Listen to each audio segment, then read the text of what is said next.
Good afternoon to everyone. I am Shaina Indalos and today I'm going to discuss about Europe physical and cultural perspectives. So this is my lesson outline. First is the countries and regions. Second, population contrast.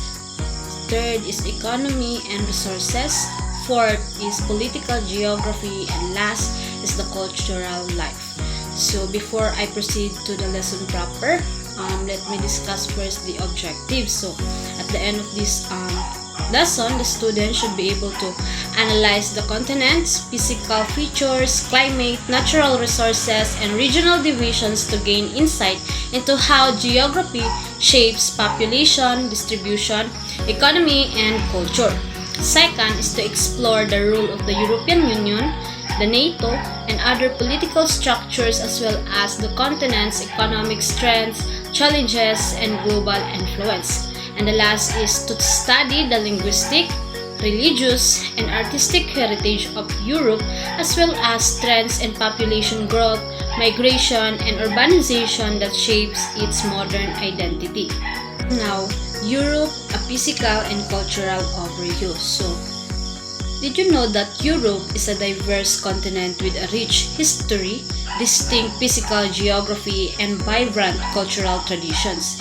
It is the second smallest continent by land area, but one of the most densely populated and economically incredibly influential globally, home to many of the world's leading economies and historical landmarks and diverse cultures. So, first, let's discuss the countries and regions. So, Europe consists of 44 countries, including well-known nations like France, Germany, the United Kingdom, and Italy, and two tiny microstates such as Luxembourg, Liechtenstein, and Malta. Each country has its own unique culture, language, and traditions, contributing to Europe's incredible diversity. So, this continent is commonly divided into several regions. To better understand the continent, Europe is often grouped into several geographic and cultural regions. So first is the Western Europe, countries such as in France, Germany, Belgium, Netherlands, Switzerland, Luxembourg, Austria, and so on. These countries economically powerful, highly urbanized and developed, famous for industries, arts, rich cultural heritage, and historic cities like Paris, Berlin, and Amsterdam. And next is the Eastern Europe. Countries including Poland, Ukraine, Russia, Belarus, Moldova, and so on. And these countries also is strong Slavic influence, historically shaped by the Soviet Union, mix of modern cities and traditional rural areas, ongoing political economic transition in some countries. The third one is the Northern Europe. Countries include Sweden, Denmark, Finland, Iceland. And these countries known for cold climates, long winters, and stunning natural landscape like fjords and forests, high standard of living, welfare systems, and innovative economies. And the fourth one is the Southern Europe. It includes Spain, Italy, Greece, Portugal, Cyprus, and so on. And these countries is rich in Mediterranean culture, warm climate, historical empires like Greece and Rome, known for tourism, cuisine, and historic architecture. And the last one is the Central Europe. These countries include Austria, Czech Republic, Hungary, Slovakia, and Slovenia. And these countries is a crossroads of European culture and history, blending Western and Eastern influences, famous for castles, music, and historic cities like Prague and Vienna. Let's move forward to population contrast in Europe. Europe's population is approximately 740 million people, but this population is unevenly distributed due to differences in climate, geography, economic development, and historical factors. So first, let's discuss the highly populated areas. So, densely populated areas are found mainly in Western and Central Europe, major cities like London, Paris, Berlin, Madrid, and Rome. These are home to millions of people and act as global centers for finance, politics, education, and culture. These areas attract people because of job opportunities, better healthcare, education, and living standards. Is the sparsely populated areas. Some regions in Europe have very low population densities, mostly due to harsh climates, difficult terrain, or fewer economic opportunities like northern Scandinavia, the Lapland region, the Scottish Highlands in United Kingdom, part of the Balkans mountainous or rural areas, Eastern European Russia, European side before the Ural Mountains.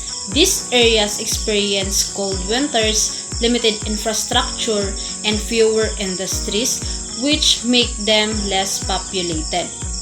The third one is aging population. One of the major demographic challenges facing Europe is an aging population. Countries like Italy, Germany, Spain, and Greece have low birth rates. The workforce is shrinking and there are more elderly people than young people. This creates pressure on social welfare systems like pensions, healthcare, as fewer workers support an increasing number of retirees. Next one is the migration and urbanization. Migration has played a huge role in shaping Europe's demographics. Many people from Africa, the Middle East, and Asia migrate to Europe seeking better living conditions, safety, and jobs. Migration increases diversity, especially in large cities like Berlin, London, Amsterdam, Paris, and Stockholm. Immigrants contribute to Europe's economy but also raise challenges related to integration and social services.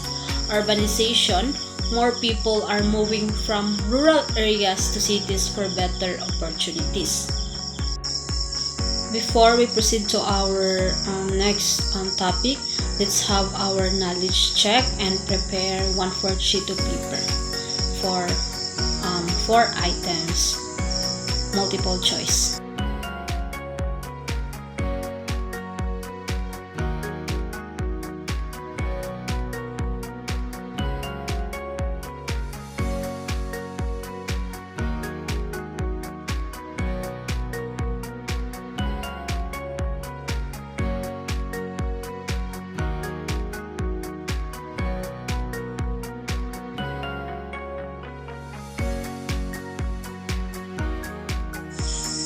Now, let's discuss the economy and resources of Europe.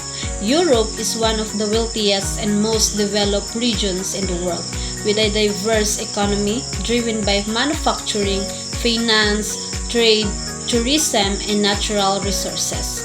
And now let's first discuss the economic powerhouses. So several European countries stand out as a major economic players on the global stage, like Germany, known as the industrial and manufacturing leader of Europe, famous for industries such as automobiles like Volkswagen or BMW, Mercedes-Benz, machinery, chemicals, and engineering. Germany is the largest economy in Europe and a key exporter worldwide. Second is United Kingdom and France. Both serve as financial centers and global trade hubs. The United Kingdom, or London, is the home to one of the largest stock exchanges and banking sectors in the world. And also France has a diverse economy, strong in luxury goods, agriculture like wine and cheese, and aviation or Airbus, and fashion. Next is the Italy and Spain. Major industries include tourism, fashion, design, agriculture, and food production. Both countries attract millions of tourists annually, drawn to historic landmarks, Mediterranean coastlines, and cultural heritage. Part of economy and resources of Europe is the European Union. The European Union is a political and economic union of 27 European countries that work together to promote free trade and economic cooperation, eliminate border controls for easier movement of people, goods, and services, share a common currency or the euro used by 20 of the member countries, set shared policies on agriculture, environment, human rights, and security. Next is the major natural resources in Europe. Europe is rich in natural resources that fuel its industries and energy sectors like oil and gas, extracted mainly from the North Sea, especially by Norway and the United Kingdom, important for energy production and export. Coal and minerals, found mainly in countries like Poland and Germany, historically important for Europe's industrial revolution and still used for energy and manufacturing. The third one is the hydropower, abundant in mountainous countries like Norway and Switzerland. We all know that how Switzerland very abundant in mountain, provides clean and renewable energy for domestic use and export. Europe cultural life.